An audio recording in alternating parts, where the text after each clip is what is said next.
আজকের এই ভিডিওতে তোমাদের এমন এক সুন্দর মন্দিরের খোঁজ দেব। সম্পূর্ণ গঙ্গার পাশে, গঙ্গার তীরবর্তী এলাকায় অসাধারণ সুন্দর একটা মনোরম পরিবেশে গড়ে উঠেছে এই মন্দির। এই মন্দিরে যেরকম রয়েছে সুন্দর সুন্দর কারুকার্য করা নকশা, তার পাশাপাশি মন্দিরের দেয়ালে খোদাই করা রয়েছে ভগবান শ্রীকৃষ্ণের বিভিন্ন লীলা এবং মহাপ্রভুর লীলা। তার পাশাপাশি এই মন্দিরে রয়েছে 12খানা শিব মন্দির।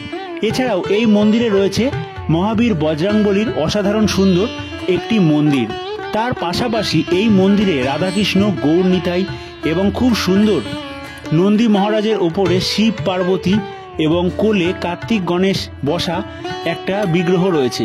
এবং মন্দিরের নাট মন্দির এবং মন্দিরের সম্পূর্ণ কারুকার্য তোমাদের মনকে একদম মুগ্ধ করে তুলবে। তো শেষ অবধি তোমরা ভিডিওটা দেখতে থাকো এবং ভালো লাগলে অবশ্যই লাইক করে সকলের মধ্যে শেয়ার করে দিও। তো আজকের এই মন্দিরে দেখতেই পাচ্ছ যে অসাধারণ সুন্দর রাধা গোবিন্দ, সেই রাধা গোবিন্দর বিগ্রহ। তো হ্যালো বন্ধুরা, welcome to my YouTube channel Deep Goswami official. সকলকে নতুন একটি দিনের নতুন একটি ব্লগে আবারও স্বাগত জানাই। আজকে তোমাদের যেই মন্দিরের খোঁজ দেব, এই মন্দির কিন্তু রয়েছে একদম শেওড়াপুরি স্টেশন এবং বৈদ্যবাটি স্টেশনের ঠিক মাঝামাঝি। এই মন্দিরের নাম কিন্তু রয়েছে নিমাই তীর্থ গৌড়ীয় মঠ। অসাধারণ সুন্দর একটা মনোরম পরিবেশ, গঙ্গার তীরবর্তী। ঠিক তার পাশে একই সাথে যেই মন্দিরে কিন্তু রয়েছে পরপর 12খানা শিব মন্দির এবং খুব সুন্দর এক রাধাকৃষ্ণ এবং গৌর নিতাইয়ের মন্দির রয়েছে। তো সম্পূর্ণটা আজকে ঘুরে তোমাদের দেখাবো এবং কীরকমভাবে এই মন্দিরে তোমরা আসবে, খুঁটিনাটি সমস্ত তথ্য আজকের এই ভিডিওতে তুলে ধরবো। তো তোমরা যারা চাইছো যে একদিনের বিকালের ছুটিতে একটা মনোরম পরিবেশে আসবে কিংবা এই মন্দিরে আসবে, এই মন্দিরে এসে সময় কাটাতে পারো। তো ভিডিওটা শেষ অবধি দেখতে থাকো, ভালো লাগলে লাইক করে সকলের মধ্যে শেয়ার করে দিও।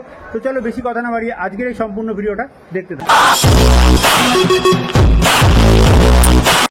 এখন আমি বর্তমানে চলে এসেছি আজকের গন্তব্য শ্রী নিমাই তীর্থ গৌড়ীয় মঠ। এই মন্দির কিন্তু রয়েছে শেওড়াপুরি একদম নিমাই তীর্থ যে ঘাট রয়েছে সেই ঘাটের ঠিক পাশেই। তো চলো মন্দিরের ভেতরে প্রবেশ করব এবং সম্পূর্ণ ভিডিওটা আজকে তোমরা দেখতে থাকো। আশা করি তোমাদের খুব সুন্দর লাগবে।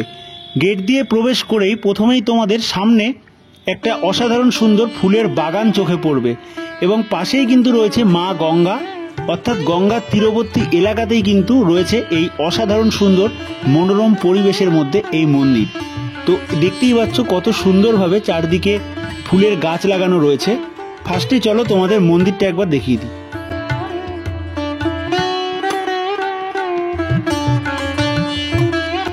মন্দিরের একদম সামনে নিচের অংশে খুব সুন্দর বৃন্দা দেবী অর্থাৎ তুলসী গাছ, সেই বৃন্দা দেবীর খুব সুন্দর কিন্তু একটা এখানে মন্দির এবং মূর্তি স্থাপন করা রয়েছে, দেখতেই পাচ্ছ। এবং এই যে মন্দিরটা, মন্দিরে অসাধারণ সুন্দর কিন্তু নকশা, যেই নকশাগুলো তোমাদের এই মন্দিরে এলে মনকে মুগ্ধ করে তুলবে। এবং খুব সুন্দর সুন্দর চারদিকে ফুলের গাছের মাঝখানে কিন্তু রয়েছে গঙ্গার পাশে এই মন্দির।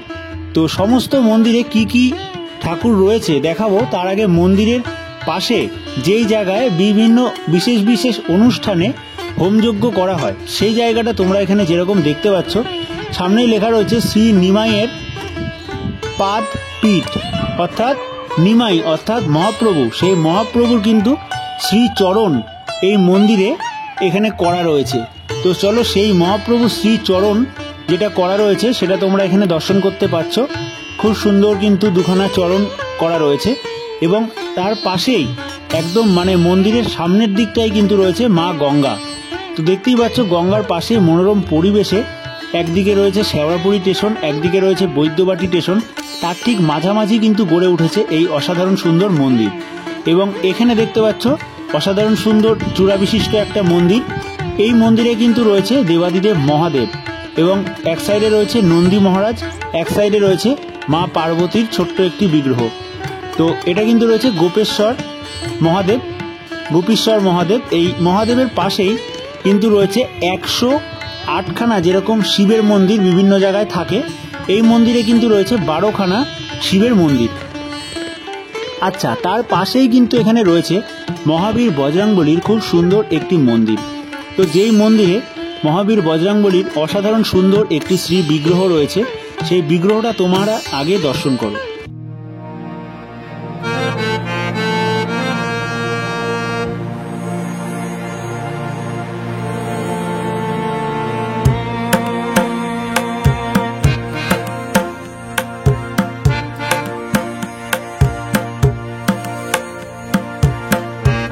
দেখতেই পাচ্ছ মন্দিরের ভেতরে খুব সুন্দর হনুমানজির কিন্তু একটা মূর্তি রয়েছে।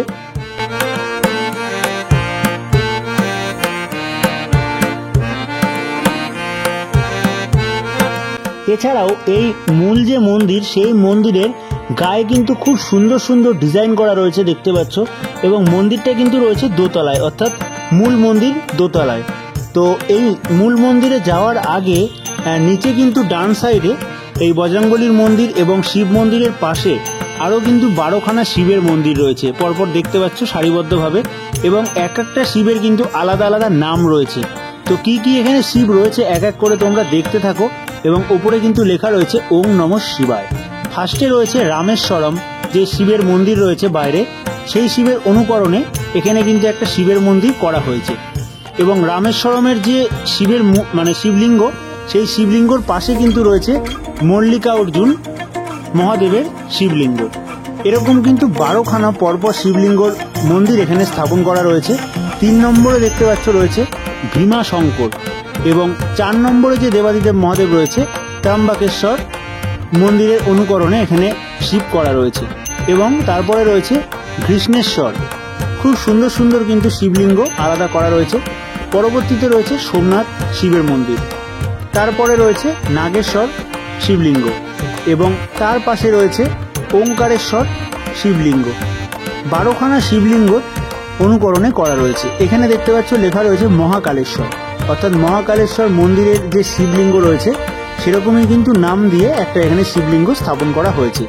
প্রত্যেক দিন কিন্তু এগুলোতে পুজো করা হয়, এবং বৈদ্যনাথ এখানে করা রয়েছে। তার পাশে দেখতে পাচ্ছ বিশ্বনাথ করা রয়েছে, এবং এই মন্দিরে খুব সুন্দর সুন্দর কিন্তু বিভিন্ন দেয়ালে খোদাই করে বিভিন্ন দেবদেবীর অলৌকিক কাহিনীও রয়েছে। এখানে দেখতে পাচ্ছ কেদারনাথ করা রয়েছে, এরকম 12খানা শিবলিঙ্গ করা রয়েছে। তার পাশেই কিন্তু রয়েছে নন্দী মহারাজ এবং সিংহের ওপরে বসে শিব পার্বতী এখানে বিরাজমান, এবং তাদের কোলে তাদের পুত্র অর্থাৎ কার্তিক এবং গণেশের একটি বিগ্রহ। তো অসাধারণ সুন্দর লাগছে দেখতে পাচ্ছ শিব পার্বতী এবং কার্তিক গণেশ একই সাথে। আচ্ছা, এদিকে কিন্তু রয়েছে মেন মন্দির। সেই মন্দিরে যাওয়ার যে সিঁড়ি, সেই সিঁড়ির ওপরে তোমাদের যদি দেখাই, এখানে কিন্তু সুবিশাল একটা হাতি এবং সিংহ যুদ্ধ হচ্ছে সেটা কিন্তু রয়েছে। প্লাস মন্দিরের গায়ে বিভিন্ন দেবদেবী যেরকম রয়েছে দেখতেই পাচ্ছ। এখানে যেহেতু পরপর 12খানা শিবের মন্দির রয়েছে, এবং 12টা শিবের কিন্তু আলাদা আলাদা নাম দেওয়া রয়েছে। ওই সাইডে রয়েছে বজরংবলী মন্দির, এবং এখানে দেখতে পাচ্ছ খুব সুন্দর একটা শিব এবং পার্বতীর মন্দির রয়েছে। নন্দী মহারাজের ওপরে বসে রয়েছে, এবং কোলে কিন্তু রয়েছে সিদ্ধিদাতা গণেশ, এবং শিব মন্দিরের একদম সাইডেই কিন্তু এখানে রয়েছে একটা নন্দী মহারাজের খুব সুন্দর মন্দির। তো চলো মেন যে মন্দির সেই মন্দিরের এবার ওপরে প্রবেশ করা যাক। এবং এই 12খানা শিবলিঙ্গর মন্দিরের উল্টো দিকে কিন্তু রয়েছে নন্দী মহারাজের খুব সুন্দর একটি মন্দির। নন্দী মহারাজকে দর্শন করানোর পরে এখন যাব মূল মন্দিরের দিকে।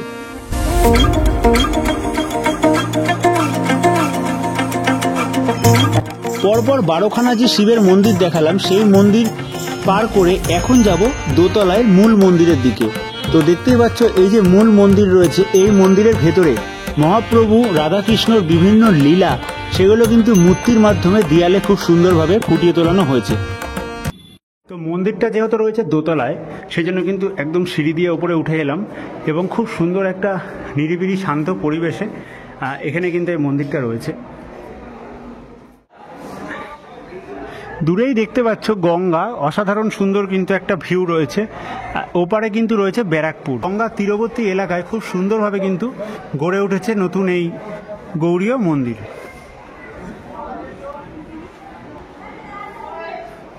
এখানে কিন্তু এই মন্দিরের যে মহারাজরা রয়েছে তাদের কিন্তু কিছু বেশ ফটো এখানে পরপর রয়েছে, এবং এখানেও কিন্তু একটা মন্দির রয়েছে। দেখতেই পাচ্ছ, তোমাদের জানলা দিয়ে দেখাচ্ছি, এক মহারাজের আর কি এখানে যে বিশ্রাম ঘর, সেই বিশ্রাম ঘর কিন্তু রয়েছে। যারা এখন অবধি এই ভিডিওটা দেখছো, তোমাদের কীরকম লাগলো অবশ্যই কিন্তু কমেন্ট করতে ভুলো না। এখন চলে এসেছি মূল মন্দিরের একদম গর্ভগৃহর সামনে। ওপরে দেখতে পাচ্ছ খুব সুন্দরভাবে পদ্মর মধ্যে শঙ্খ করা রয়েছে, এবং মূল যে মন্দির সেই মন্দিরের চারিপাশে খুব সুন্দর সুন্দর কিন্তু ভগবান শ্রীকৃষ্ণর বাল্যকালের যে লীলা, সেই লীলাগুলোকে কিন্তু নাম দিয়ে কোনটা কি লীলা, এবং খুব সুন্দর সুন্দর মূর্তি কিন্তু এখানে রয়েছে। এখানে রাম, লক্ষ্মণ, সীতা তাদের যে লীলা, সেই লীলা কাহিনীগুলোকে কিন্তু ফুটিয়ে তোলানো হয়েছে।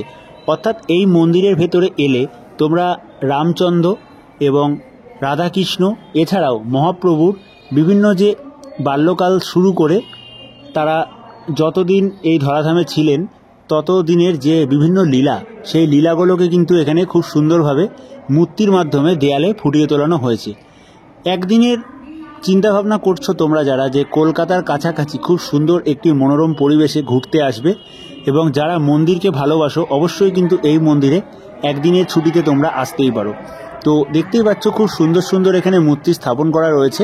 রাবণ বধের দৃশ্যটাও কিন্তু এখানে করা হয়েছে, এবং তার পাশেই মূল গর্ভগৃহর একদম ওপরে করা রয়েছে ভগবান রাধাকৃষ্ণর খুব সুন্দর একটি মূর্তি, যেটা দেয়ালে কিন্তু খোদাই করে করা হয়েছে। তো এই মূল মন্দিরের যে বিগ্রহ রয়েছে সেই বিগ্রহ তোমাদের দর্শন করাবো। তার আগে দশাবতার এবং বিভিন্ন মহাপ্রভু এবং ভগবান শ্রীকৃষ্ণর যে লীলা, সেই লীলাগুলো দেয়ালে খুব সুন্দরভাবে ফুটিয়ে তোলানো হয়েছে। তো সম্পূর্ণ নাম সহ তোমরা এক এক করে দেখতে থাকো। এবং মন্দিরের উল্টো সাইডেই রয়েছে গরুর পাখির অসাধারণ সুন্দর একটি বিগ্রহ।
আচ্ছা, এখানে একটা জিনিস ভুল দেওয়া রয়েছে, মায়াপুর এটা কিন্তু নবদ্বীপ হবে।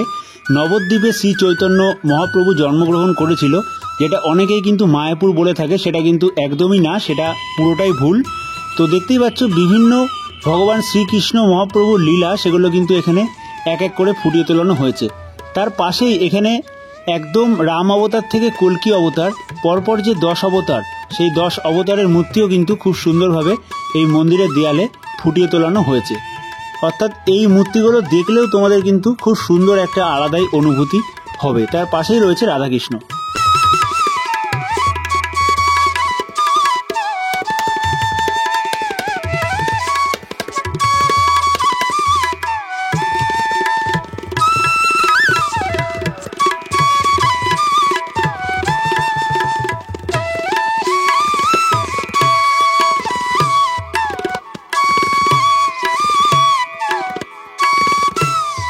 এবং এই মন্দিরের সিঁড়ির দুপাশে রয়েছে হাতি এবং সিংহর যুদ্ধ করা একটা দৃশ্যর মূর্তি কিন্তু করা রয়েছে।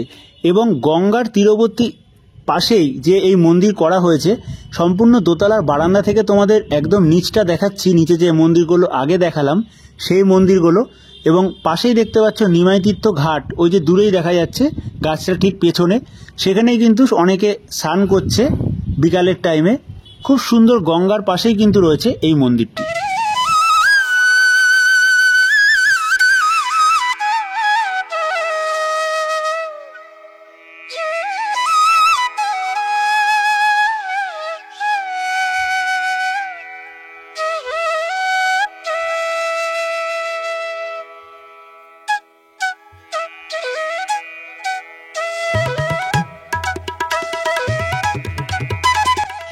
এখন তোমাদের দর্শন করাবো এই নিমাই তীর্থ গৌড়ীয় মঠের মূল যে গর্ভগৃহ মন্দির, সেই মন্দির।